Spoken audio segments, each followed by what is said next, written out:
Welcome to another edition of the HGP Sportscast. I'm Sean Embra.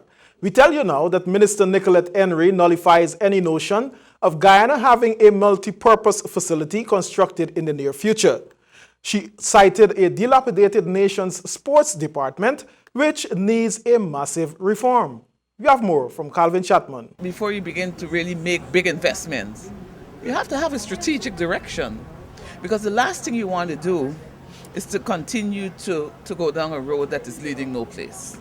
And so this budget will allow us, one, to develop the type of policies, two, to develop a database, because data should drive policy. We need to have a database of our athletes, to put the infrastructure and the mechanisms in place so that we can deliver to that particular target audience and population. The Director of Sport, Christopher Jones, during an interview with HGP Sports on July 9, 2015, had hinted at a government-private partnership for the construction of a state-of-the-art sports facility.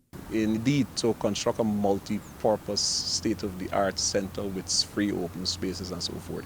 Several proposals have been made by individuals as well. It's just for the approval to be given for that construction to commence. But from all indication, which is a plus, it seems to be heading in that direction. Based on recommendations and consultations you probably have done with the Director of Sport, Christopher Jones, and recommendations you would have made to the Minister of Finance, are you satisfied with the allocation for sport in the national budget? I'm certainly satisfied with the allocation of sport. The allocation for sport, I have to point out, was not done in isolation of the Department of Culture, Youth and Sport.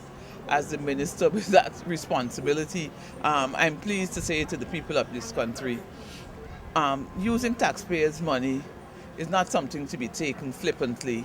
And as I said in my budget presentation, the sports department is pretty fragile.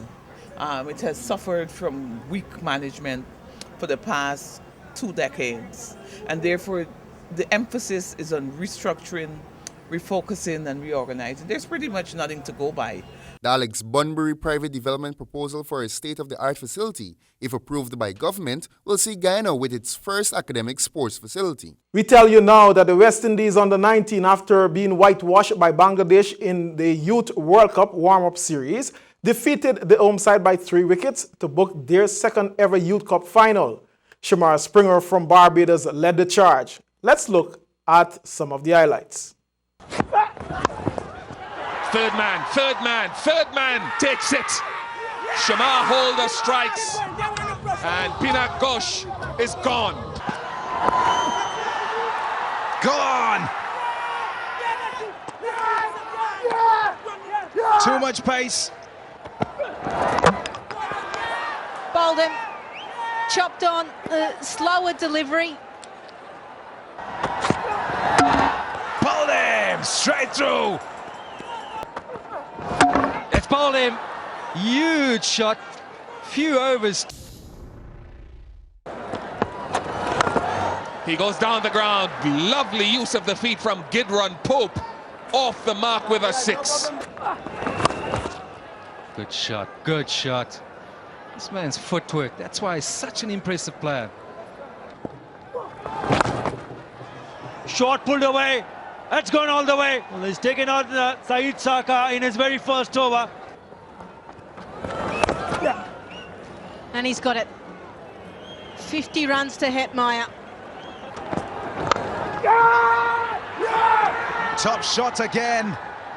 Shamar Springer takes the West Indies under-19s into the final of the Under-19 Cricket World Cup. Day 2 of the GFA Stark Premier League, Police and Flamingo FC's registered wins. We have the details in this report. Local football. Action in the Georgetown Football Association GFA Stark Premier League continued Wednesday night last at the GFC ground with a second doubleheader. Police FC arrested Beacon FC in the first match. Alito Wallace scored a double in the 42nd and 70th minutes, and his teammate Quincy Older netted in the 60th minute to put Police FC in a commanding win 3-0. The feature match of Flamingo FC versus the youthful Northern Rangers entertained with 6 goals in the game overall. Needless to say, Nigel Denny's opening goal in the 39th minute only spurred a chain reaction from Flamingo when Leon Yaw scored in the 40th minute to equalize. Followed up in the 52nd, Shem Porter netted the 3rd goal in the 63rd minute and Orlando Ricketts struck again in the 67th minute for Flamingo. Denny scored his 2nd in the 82nd minute for Rangers as his team ran out of time at the referee's whistle at 90 minutes to hand Flamingo a 4-2 victory. The Guyana Squash Association, in collaboration with its corporate sponsor Digicel, began the 2016 season with the Bounty Farm Handicap Tournament at the Georgetown Club Court. More from Calvin. The tournament began Tuesday last and will conclude on Valentine's Day. Taylor Fernand's Satish Singh, Ashley de Groot, and national champion Nyron Joseph were the latest winners when Day 2 of the event concluded. Fernand's defeated Mehdi Ramdani, who began with a 2-love advantage. She won the best out of 3, 15-12 and 15-6. Adam Alves succumbed to Satish Singh in a fighting 15-14, 15-11 defeat. Jonathan Anshak, after defeating David Fernand's 15-12, 15-12 in the first round, lost to national hockey star Ashley de Groot in the best out of 3 matchup to 1. Junior and senior champion Nyron Joseph, who is the 2nd highest disadvantaged player with a handicap of -20, playing against Stephen Jeffrey with +6 points, defeated him 2-1. After losing the first game 15-11, he won the second game 15-8 and the third 15-6. -110. And that concludes our sportscast. Thanks for listening. Now for a look at your weather forecast.